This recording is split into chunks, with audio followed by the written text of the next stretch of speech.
જય શ્રી કૃષ્ણ પ્રિય દર્શક મિત્રો, મારી આ યુટ્યુબ ચેનલ શ્રી હરિભક્તિ રસમાં તમારા બધાનું હાર્દિક સ્વાગત છે. આજના વિડીયોમાં આપણે ચૈત્ર મહિનાની અમાવસ્યા વિશે શ્રવણ કરીશું. અમાવસ્યા કયા દિવસે છે, મુહૂર્ત કયું છે તથા આ દિવસે શું કરવું શું ન કરવું, પૂજા વિધિ કેવી રીતે કરવી એ બધું વિસ્તારથી આપણે શ્રવણ કરીશું.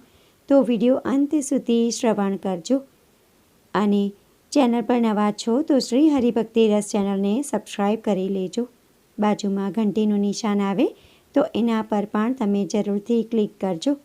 એક વર્ષમાં 12 અમાસ હોય છે, એટલે દર મહિને એક અમાસ આવે છે. અમાવસ્યા તિથિ કૃષ્ણ પક્ષના અંતિમ દિવસે આવે છે અને આ દિવસે આકાશમાં ચાંદ જોવા મળતો નથી.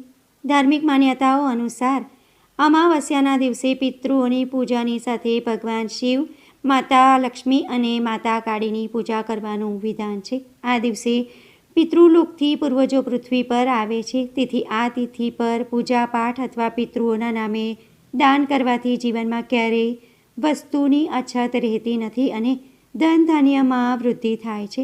અમાવસ્યા તિથિ હિન્દુ ધર્મમાં ખાસ મહત્વ ધરાવે છે. હિન્દુ પંચાંગ અનુસાર અમાવસ્યા 30 દિવસમાં એકવાર આવે છે, જે કૃષ્ણ પક્ષની અંતિમ તિથિ છે. આ દિવસને શાસ્ત્રોમાં ખૂબ જ શક્તિશાળી માનવામાં આવે છે. આ દિવસે પૂર્વજો સાથે સંબંધિત ધાર્મિક વિધિઓ કરવામાં આવે છે. કહેવાય છે કે જે લોકોને પોતાના પૂર્વજોની મૃત્યુની તિથિની ખબર ના હોય તેમણે આ દિવસે પિંડદાન કરવું જોઈએ. તેનાથી તેમને મોક્ષ મળે છે.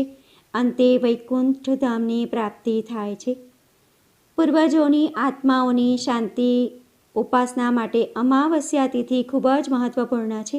આ દિવસે દાન કરનારા, સ્નાન કરનારા અને તર્પણ કરનારાઓના અનેક જન્મોના પાપ ધોવાઈ જાય છે. ધાર્મિક માન્યતાઓ અનુસાર અમાવસ્યાના દિવસે પિતૃલોકથી આપણા પૂર્વજ ધરતી પર આવે છે. આ દિવસે શ્રાદ્ધ કર્મ અને તર્પણ કરવાથી પિતૃઓ પ્રસન્ન થાય છે અને તેમના આશીર્વાદ આપણને પ્રાપ્ત થાય છે. આ દિવસે તેમના નામે દાન કરવું પણ ખૂબ શુભ માનવામાં આવે છે. પિતૃઓના નામે અન્નદાન, વસ્ત્રદાન અને ધનનું દાન કરવાથી પિતૃઓની આત્માને તૃપ્તિ મળે છે, જે પરિવારમાં સુખ, સમૃદ્ધિ અને શાંતિ માટે ખૂબ જ શુભ માનવામાં આવે છે. અમાવસ્યાનો દિવસ માત્ર શ્રાદ્ધ કર્મ માટે જ નહીં, પરંતુ જપ, તપ, પૂજાપાઠ, ધ્યાન અને સાધના માટે પણ ઉત્તમ દિવસ ગણવામાં આવે છે.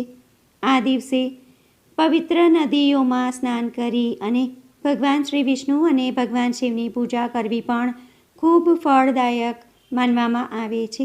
અમાવસ્યાના દિવસે શ્રાદ્ધ અને દાન જેવા કાર્યોથી પિતૃદોષ શાંત થાય છે અને ઘરમાં સુખ શાંતિ રહે છે.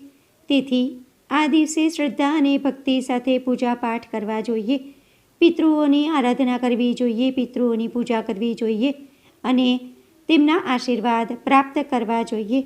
હવે આપણે અમાવસ્યા તિથિ કયા દિવસે છે અને મુહૂર્ત શું છે, સ્નાન અને દાનના મુહૂર્ત સમય વિશે પણ આપણે શ્રવણ કરીશું. તો તમે વિડીયો અંત સુધી જોતા રહેજો. વૈદિક પંચાંગ અનુસાર ચૈત્ર મહિનાના કૃષ્ણ પક્ષની અમાવસ્યા તિથિની શરૂઆત 16 એપ્રિલ 2026 અને ગુરુવારના રોજ રાત્રે 8 વાગે અને 11 મિનિટ પર શરૂ થશે તથા 17 એપ્રિલ 2026 અને શુક્રવારના રોજ સાંજે 5 વાગે અને 21 મિનિટ પર સમાપ્ત થશે. ઉદય તિથિ અનુસાર દર અમાવસ્યા 17 એપ્રિલ 2026 અને શુક્રવારના રોજ ઉજવવામાં આવશે. 17 એપ્રિલ 2026 અને શુક્રવારના રોજ સ્નાન, દાન, વ્રત અને તર્પણ કરવું શુભ માનવામાં આવે છે. 17 એપ્રિલ 2026 અને શુક્રવારના રોજ સ્નાન અને દાન કરવાનું શુભ મુહૂર્ત સવારે 5 વાગે અને 54 મિનિટથી શરૂ થઈ સવારે 10 વાગે અને 44 મિનિટ સુધીનું રહેશે. અને આ દિવસે પવિત્ર નદીમાં સ્નાન કરવાથી અને દાન પુણ્ય કરવાથી તમને અનેક ગણું પુણ્ય પ્રાપ્ત થશે અને તે દરમિયાન પિતૃઓના મોક્ષની પ્રાપ્તિ માટે તમે પવિત્ર નદીઓમાં સ્નાન કરશો, પિતૃઓની પૂજા કરશો જપ તપ કરશો અને સાથે જ પીપળાની પણ તમે પૂજા કરશો તથા દાન કરશો તો તમને અનેક ગણું પુણ્ય પ્રાપ્ત થશે. કહેવાય છે કે પીપળામાં પિતૃઓનો પણ વાસ હોય છે, તેથી આ દિવસે ખાસ પીપળાની પૂજા કરવાની, પીપળાને જળ અર્પણ કરવાનું. અક્ષત, અબીલ, ગુલાલ, કંકુથી પૂજા કરવી, ફૂલ અર્પણ કરવા અને લાલ દોરો બાંધીને ઓછામાં ઓછી 7 વાર પ્રદક્ષિણા કરવી. તેનાથી પિતૃઓ પ્રસન્ન થાય છે અને તમને સારા આશીર્વાદ આપે છે. પિતૃઓને પ્રસન્ન કરવા માટે પૂજાપાઠ, તર્પણ, શ્રાદ્ધ, જપ તપ અને પિતૃ સ્તોત્રનો પાઠ ખાસ કરવો જોઈએ. તેમના માટે શાંતિ પાઠ અને પિતૃ કવચનો પાઠ પણ તમારે અવશ્ય કરવો જોઈએ. તમે પિતૃઓ માટે શ્રાદ્ધ તર્પણ ક્રિયા કરો છો અથવા તો પીપળાની પૂજા કરો છો ત્યારે તમારે પિતૃ મંત્રો ખાસ બોલવા જોઈએ. જો તમે શ્રાદ્ધ તર્પણ ક્રિયા નથી કરતા તો પણ અમાવસ્યાને દિવસે તમારે આ બધા મંત્રોનો ખાસ જપ કરવો.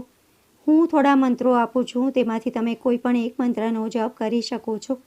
પ્રથમ મંત્ર છે ઓમ પિતૃ દેવતાએ નમઃ.